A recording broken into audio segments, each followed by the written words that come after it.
시작. 내 형제들아, 너희는 선생된 우리가 더 큰 심판을 받을 줄 알고 선생이 많이 되지 말라. 우리가 다 실수가 많으니 만일 말에 실수가 없는 자라면 곧 온전한 사람이라 능히 온 몸도 굴레 씌우리라. 우리가 말들의 입에 재갈 물리는 것은 우리에게 순종하게 하려고 그 온 몸을 제어하는 것이라. 또 배를 보라. 그렇게 크고 광풍에 밀려가는 것들을 지극히 작은 키로서 사공의 뜻대로 운행하나니 이와 같이 혀도 작은 지체로 돼 큰 것을 자랑하도다. 보라, 얼마나 작은 불이 얼마나 많은 나무를 태우는가. 혀는 곧 불이요 불의의 세계라. 혀는 우리 지체 중에서 온 몸을 더럽히고 삶의 수레바퀴를 불사르나니 그 사르는 것이 지옥불에서 나느니라. 여러 종류의 짐승과 새와 벌레와 바다의 생물은 다 사람이 길들일 수 있고 길들여 왔거니와 혀는 능히 길들일 수이 없나니 쉬지 아니하는 악이요 죽이는 독이 가득한 것이라. 이것으로 우리가 주 아버지를 찬송하고 또 이것으로 하나님의 형상대로 지음을 받은 사람을 저주하나니 한 입에서 찬송과 저주가 나오는도다. 내 형제들아, 이것이 마땅하지 아니하니라. 샘이 한 구멍으로 어찌 단물과 쓴물을 내겠느냐. 내 형제들아, 어찌 무화과 나무가 감람 열매를 포도나무가 무화과를 맺겠느냐. 이와 같이 짠 물이 단물을 내지 못하느니라. 아멘. 네, 오전에 피 흘리는 죄가 이스라엘이 가나안에서 쫓겨나게 한 궁극적인 죄입니다. 이렇게 말씀을 드렸습니다. 피가 이게 흘러나오면 이게 어디 증발돼서 없어지는 게 아니라 땅에 다 스며드는 걸 상상하시면 돼요. 이게 피가 흐르면 이게 그걸 땅이 고스란히 간직하고 있다가 그 땅에 스며든 피가 하나님께 부르짖는 거죠. 저 당했어요. 원수를 갚아주세요. 이렇게 부르짖으면 하나님은 공의의 하나님이시거든요. 공의가 아주 복잡하고 심오한 의미기는 하지만 공평하신 분이기 때문에 피 흘리면 그에 대한 값을 반드시 치르는 것이 요구가 됩니다. 그렇기 때문에 이제 땅이 사람을 쫓아내는 거죠. 이제 땅이 내어주었던 산출물들을 내어주지 않고 그가 땅에서 거하지 못하게끔, 그래서 이제 쫓겨나서 돌아다니게 되는, 어디 한 군데 정착하지 못하고 돌아다니게 되는 형벌을 받게 된다 하는 것을 보았습니다. 피 흘리는 죄가 무척이나 무서운 죄입니다. 교만도 무섭고 우상 숭배도 무서운 죄인데 피 흘리는 죄 역시 무서운 죄입니다. 하나님에게서 쫓겨나는 죄이거든요. 이게 혹시 쫓겨나 본 경험이 있으신지 모르겠어요. 한번 쫓겨나 봐야 이거 쫓겨나면 절대 안 되는 거구나 하는 걸 알기가 쉬울 텐데, 이 쫓겨난 이 상태가 이게 그날에 진노하시는 날, 마지막 날에 이 너는 못 들어와, 너는 아니야 하면서 쫓겨나게 되면 거기에 바깥 어두운 데서 슬피 울며 이를 갈게 될 거라고 예수님께서 경고하시거든요. 그렇게 되지 않으려면 피 흘리는 죄에 대한 해결을 시급히 해야죠. 우리가 어떻게 다른 사람들의 피를 흘리고 있는가, 어떻게 내가 왜 그런 행동을 하고 있는가, 이런 것들을 돌아보고 빨리 고쳐야 됩니다. 제 어머니가 최근에 심장 수술을 하셨어요. 그 심장 판막이 이게 제 기능을 못해서 온몸에 피를 잘 못 뿜어내준 거예요. 아마도 추측하기로는 꽤 오랜 세월 고생하셨는데 그냥 뭐 나이 먹어서 그런가 보다 하면서 그냥 버티고 지내셨어요. 그러다가 이 무릎 연골이 나가셔가지고 무릎 연골 치료를 하려고 이렇게 수술 검사를 하다가 이 심전도 찍어보니까 이 심장이 정상이 아닌 거예요. 거의 지금 살아있는 게 기적입니다 할 정도로 판막의 기능이 아주 안 좋았고, 그래가지고 이 판막을 교체하셨어요. 요즘은 의술이 엄청 좋더라고요. 옛날이었으면은 그냥 물편에도 계속 버티면서 지냈었어야 될 것 같은데, 지금 판막 교체하시고 이제 지금 병실에 계시거든요. 이제 좀 있으면 퇴원을 하실 것 같은데, 저희 어머니가 이렇게 조금만 움직여도 막 식은땀을 막 흘리시고 숨이 가빠하시고 이런 증상을 꽤 오래 경험하면서 뭔가 이게 폐가 좀 안 좋은가? 이렇게 생각을 하셨대요. 옛날에 무슨 바퀴벌레 소독약 쳐놓은 거 옆에서 주무시다가 그때부터 막 가슴이 답답하고 안 좋았다 뭐 이렇게 어렴풋이 생각을 하고 계셨는데, 그러니까 병원에 가보니까 폐는 정상, 폐는 좋은데 이 심장이 제대로 안 뛰는 거죠. 그러니 뭐만 조금 하면 힘들고, 밥을 먹으면 이게 소화기관으로 피가 몰리잖아요. 그러면 피가 잘 안 도니까 막 힘들고, 그래서 막 억지로 막 마사지 해가면서 주물러 가면서 그렇게 지내오시는데, 이 죄 역시 우리에게 아주 악영향을 주거든요. 우리의 삶과 영혼에 매우 심각한 타격을 주는데, 이 죄가 어떻게, 어디에서 우리를 갉아먹고 있나, 괴롭히고 있나, 이런 거 빨리 알아야죠. 그리고 그에 대한 고침을, 씻음을 받아야죠.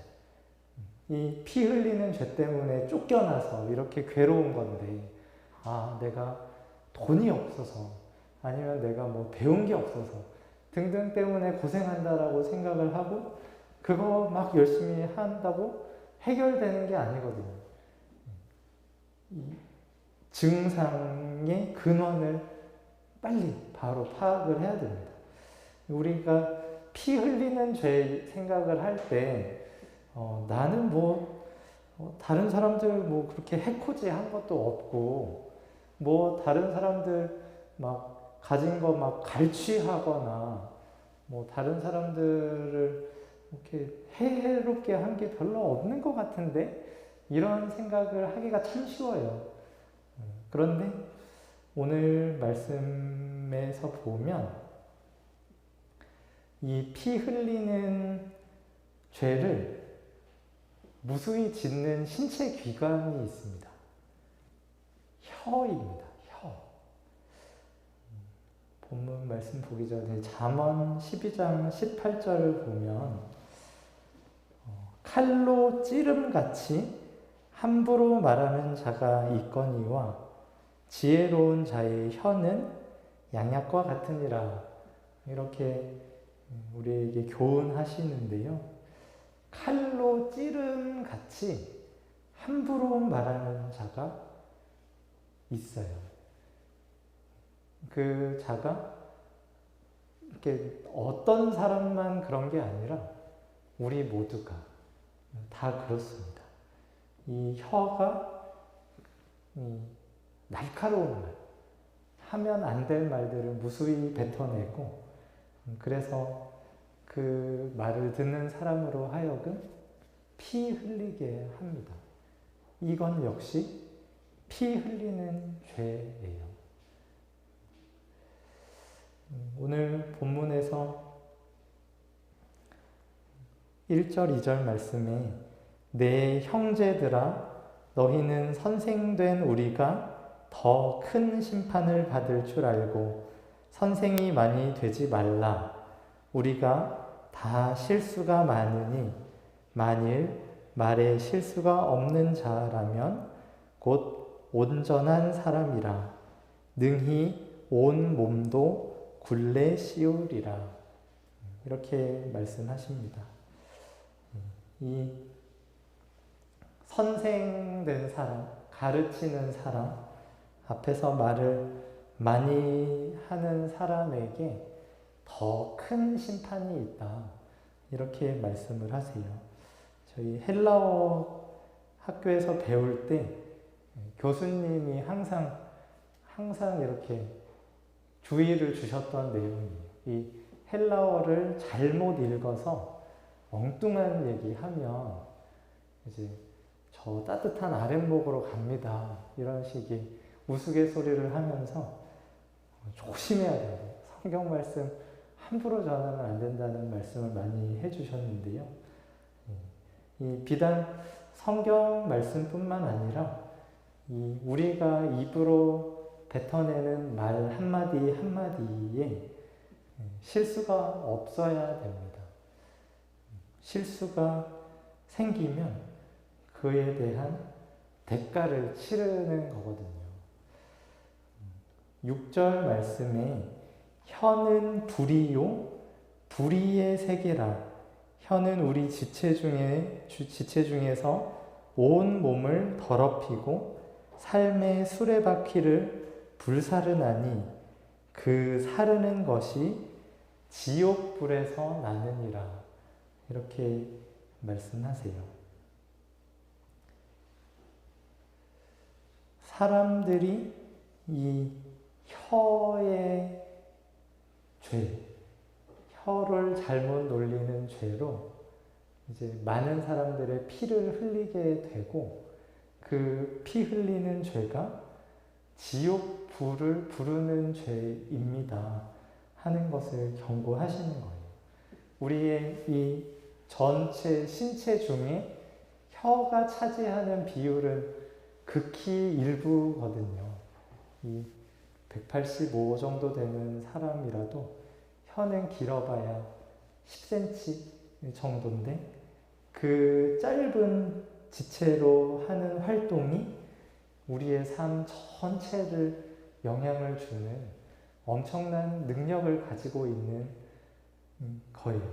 이 작은 불씨 하나가 온 산을 다 태우는 것처럼 혀가 일으키는 범죄, 혀가 일으키는 죄악이 아주 심각한 일을 불러온다고 가르치십니다. 예수님께서는 마태복음 22장에서 5장 22절에서 나는 너희에게 이르노니 형제에게 노하는 자마다 심판을 받게 되고 형제를 대하여 나아가라 하는 자는 공회에 잡혀가게 되고 미련한 놈이라 하는 자는 지옥불에 들어가게 되리라 라고 경고하셨어요. 이게 살인하지 말라는 율법에 대한 해설을 하시면서 하신 말씀인데, 이게 노하는 건 역시 살인의 일종이고, 라가라고, 이 멍청아, 빈머리야 라고 말하는 것 역시 공회에 잡혀갈 일이고, 미련한 놈이라고 하는 건 역시 지옥불에 들어가게 될 일이라고 하시는데, 이 노하는 것을 제외한 두 가지, 라가라고 하는 것, 미련한 놈이라고 하는 것을 하는 신체 기관이 이 혀거든요. 말로 하는 겁니다. 말로 형제를 찌르는 거죠. 이러한 활동을 제어하지를 못해요. 사람이 한번 화가 나면 그냥 막 혀가 막 그냥 막 제멋대로 말을 쏟아내거든요. 그래서 8절에 혀는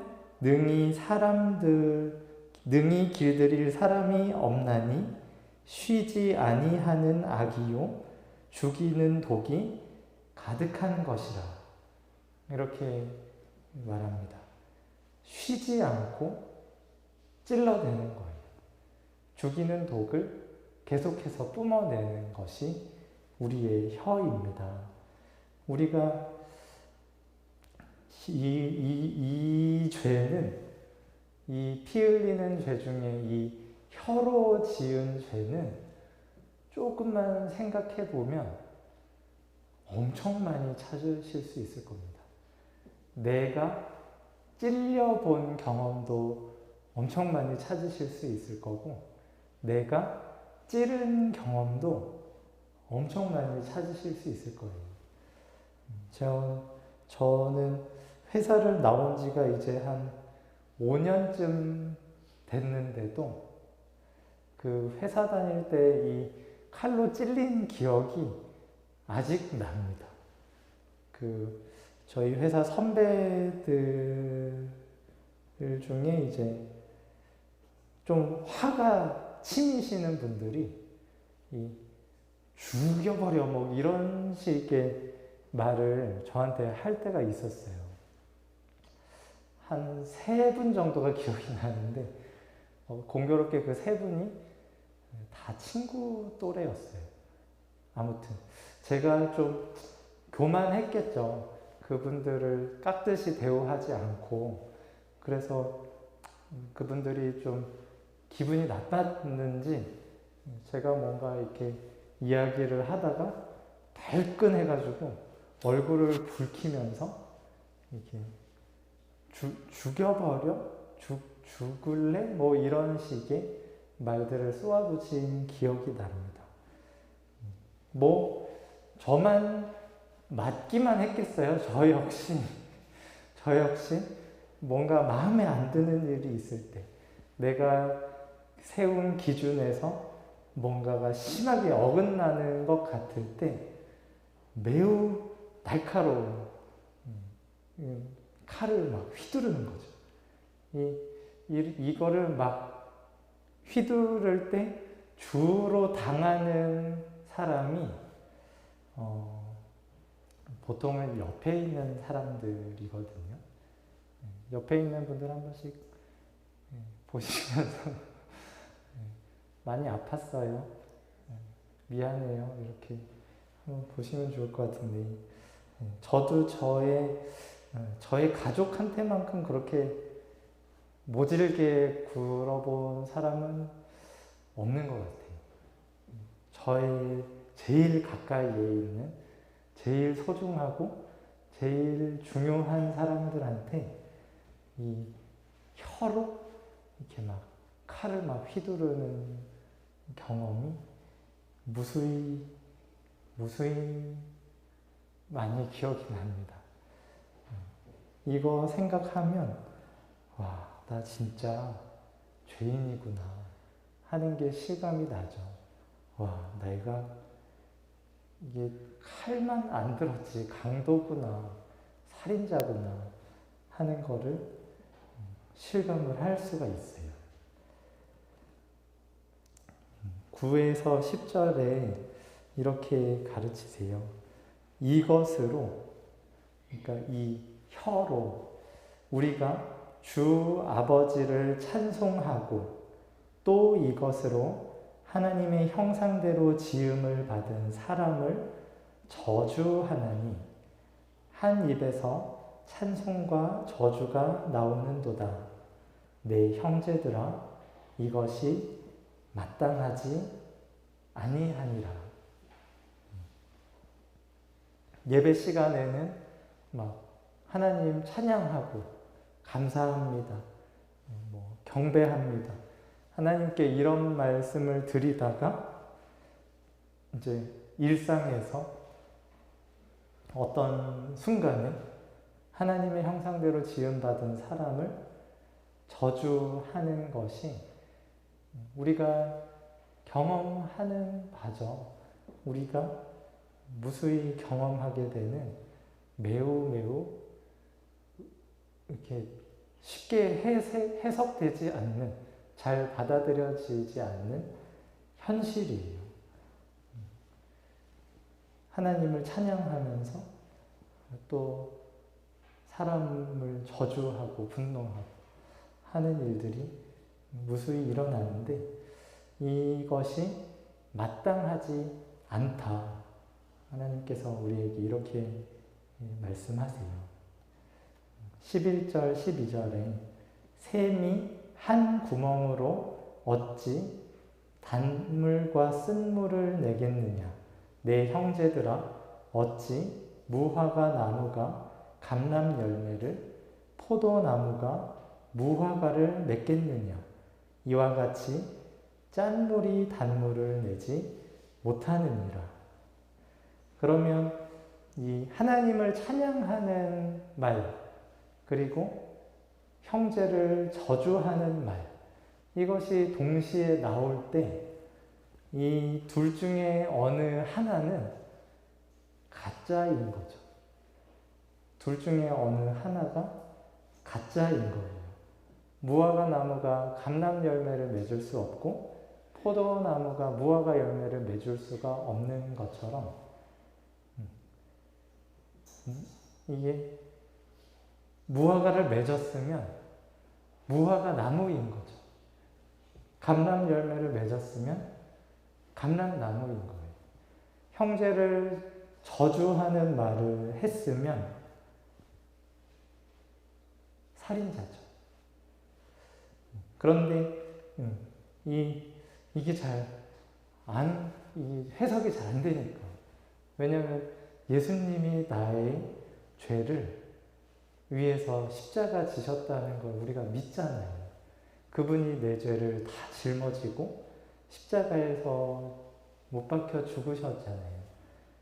그런데 왜 나는 이게 안 바뀌지? 하나님을 알아뵙는 것 같을 때는 하나님 찬양하고 감사하고 하는 게 되는데 왜 내가 화날 때, 저 사람이 마음에 안 들 때는 내가 이게 안 되나? 왜 내가 저 사람을 하나님의 형상으로 지음받은 하나님의 자녀로 못 보고 내가 그 사람을 함부로 막 할 수 있을까? 이런 것이 우리에게 무척 큰 고민으로 다가옵니다. 마태복음 7장 15절부터 예수님께서 거짓 선지자들을 분별하는 법에 대한 가르침을 주시는데요. 이 야고보서의 말씀과 매우 비슷한 말씀을 주세요. 이 16절에 보면 그들의 열매로 그들을 알지니, 그들의 열매로 그들을 알지니라고 이렇게 말씀을 주시는데, 가시나무에서 포도를, 엉겅퀴에서 무화과를 딸 수 없다. 좋은 나무마다 아름다운 열매를 맺고 못된 나무가 나쁜 열매를 맺는다. 좋은 나무가 나쁜 열매를 맺을 수 없고 못된 나무가 아름다운 열매를 맺을 수가 없다. 아름다운 열매를 맺지 아니하는 나무마다 찍혀 불에 던져진다. 그러므로 그들의 열매로 그들을 알리라. 이렇게 말씀을 하세요. 그러면 이제 우리가 이 혀를 가지고 피 흘리는 범죄를 저지르는 그 순간에 우리가 확인하는 바는 뭔가요? 우리가 이 악독한 열매를 맺는 그 순간에 우리가 확인하는 것은 내가 나쁜 나무구나 하는 거잖아요. 이 좋은 나무에서는 나쁜 열매가 맺힐 수가 없으니까. 그러면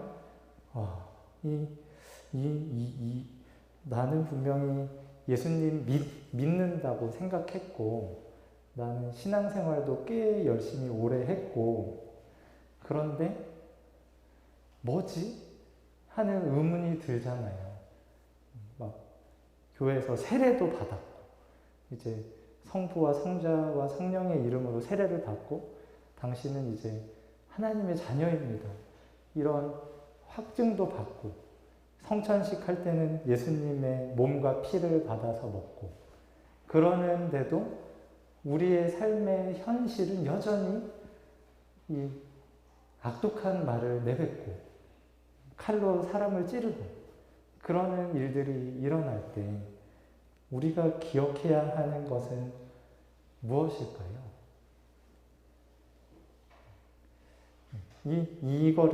이걸 꼭 기억하셔야 됩니다. 이미, 그러나, 아직.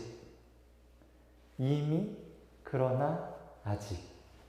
예수님께서 십자가에 못 박혀 죽으신 것이 내 죄를 위한 것이라는 사실로 믿어지는 순간부터 영원히 우리는 하나님의 자녀, 하나님의 백성입니다.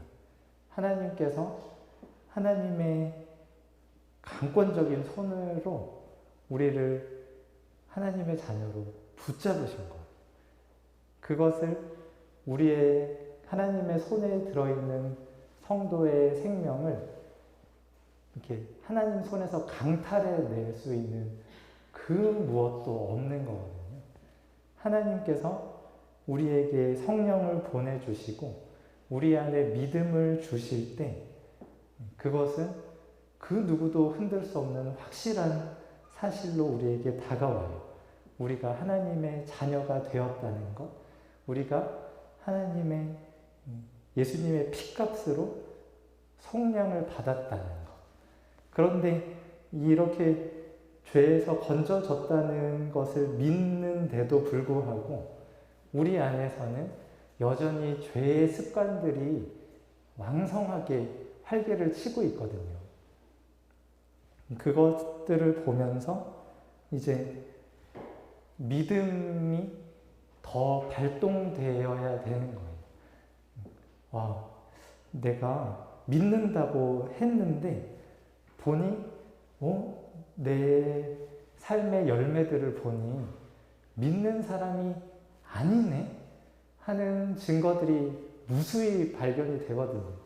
이 죄를 찾는 것을 열심히 하시면 아마 훨씬 더 많이 발견이 되실 텐데 그때 이거 보니까 나는 믿는 사람이 아니네 라고 섣불리 단정하시면 안 되고 그 무수한 증거들에도 불구하고 하나님 저를 주님의 자녀 삼아 주신 것으로 믿습니다 하면서 더 굳게 붙드는 거죠. 예수님께서 이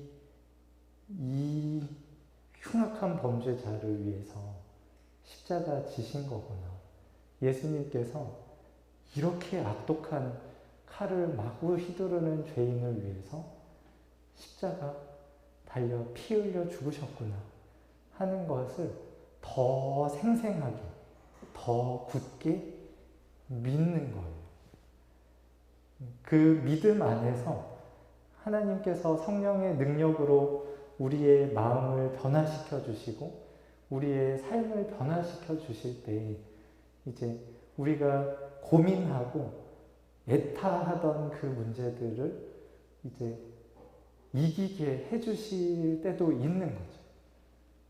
우리가 막 네, 이렇게 하면은 큰일 나, 안 되는데 하면서 어거지로 우리의 속마음은 막 칼을 휘두르고 싶어서 막 부글부글 하는데 우리의 자제력으로 의지로 그것을 꽁꽁 싸매고 숨기는 게 아니라 하나님, 저희가 이렇게 들끓는 죄로 가득한 인간입니다. 저를 사랑하신다고 하실 때 저의 이런 모습까지 보고 저를 사랑하신 건가요? 저의 이런 모습까지 덮으시려고 우리 주님 피 흘리신 건가요? 하면서 붙드는 거죠. 하나님이 저를 사랑하시는 줄은 알았는데 이 정도로 사랑하시는 줄은 몰랐습니다.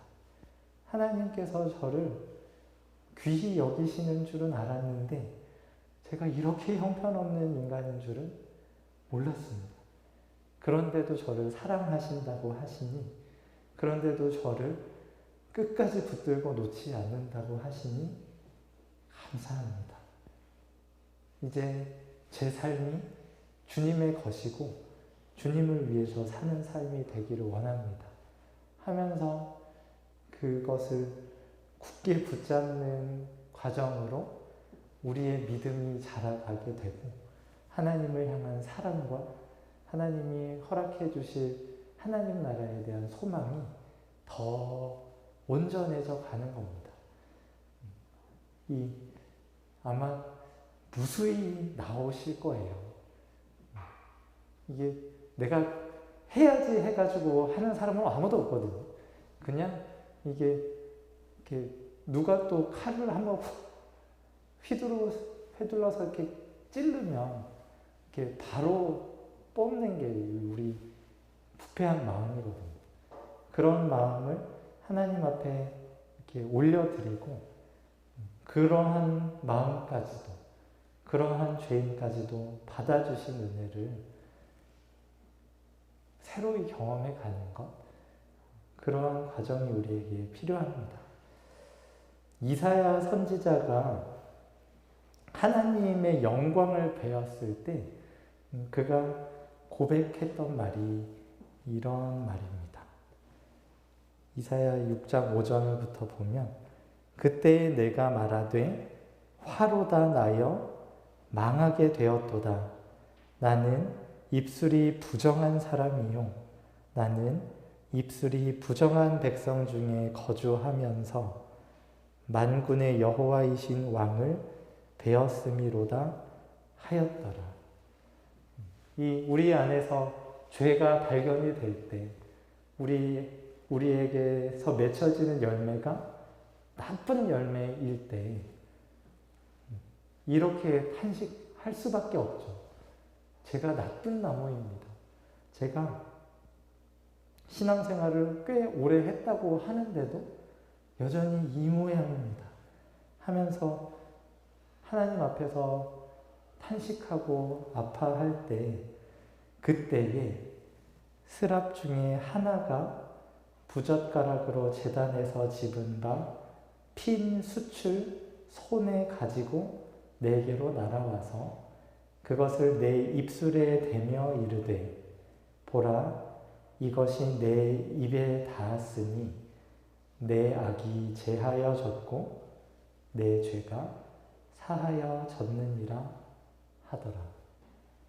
이 경험들을 우리가 계속 해가야 되는 겁니다.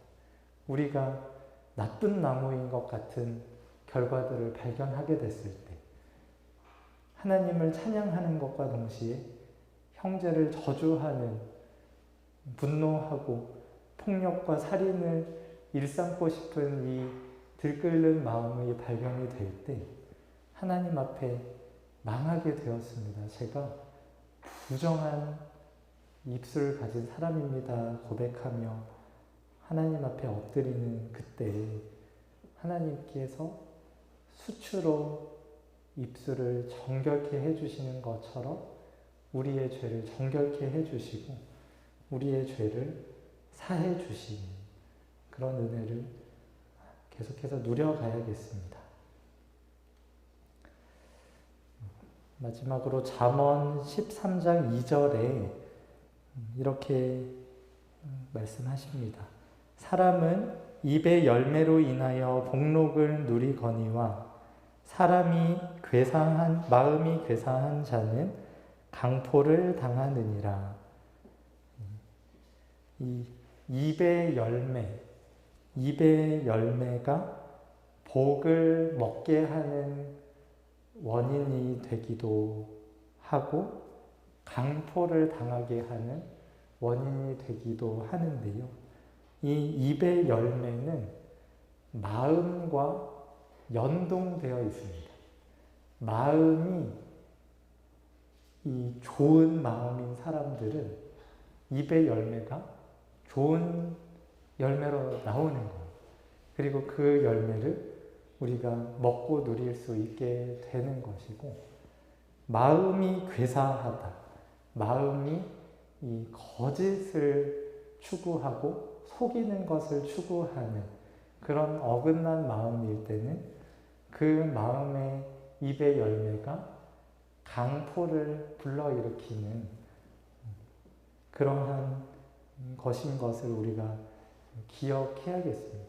우리가 칼을 휘두르는 것 같은 나쁜 말을 입에 담을 때, 입이 조심해야지. 입이 문제야.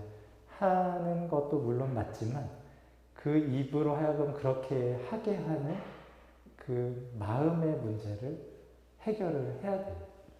그 마음이 하나님이 없고, 하나님이 지으신 하나님의 형상으로 창조된 하나님의 사람들을 향한 사랑이 없기 때문에 이 칼로 휘두르는 것 같은 피 흘리는 죄가 범해지는 것이거든요. 한 주간 죄를 찾아가시면서 하나님께 탄식하시는 시간들을 가지실 때 우리의 입의 열매가 어떠한 모습이었는지, 그 열매를 맺게 할 때에 내 마음 상태는 어떠했는지, 내가 하나님을 기억하고 있었는지, 하나님께서 나를 바라보고 계신다는 것, 내가 분노하고 저주하고 싶은 저 사람을 하나님이 지으셨다는 것, 하나님이 저 사람도 사랑하신다는 것을 내가 기억하고 행동했는지 돌아보시기를 바랍니다. 아마 많은 경우에 아닐 거예요. 화내고 저주하게 될 때는 하나님이 그 마음에 없을 거예요. 그 하나님이 없는 마음에 하나님 자리에 항상 나 자신이 올라가거든요. 그리고 이제 내가 선이고 내가 의다 하는 마음으로 정의의 이름으로 너를 용서치 않겠다고 하면서 정죄하고 판단하고 비난하고 그렇게 되는데, 하나님 앞에서 옳은 마음이 아닙니다. 피 흘리는 죄를 그치려면 이 입술의 열매를 일으키는 그 마음밭을 면밀히 살펴보셔야 돼요. 하나님이 있는가? 그분이 나의 통치자, 나의 구원자이신가? 피 흘리는 죄를 속히 해결하고 하나님께서 주시는 은혜의 자리로 나아가서 하나님이 주시는 기쁨과 평안으로 우리에게 주어진 이 땅에서의 삶을 복되게 살아내는 성도들이 되기를 소망합니다. 기도하겠습니다.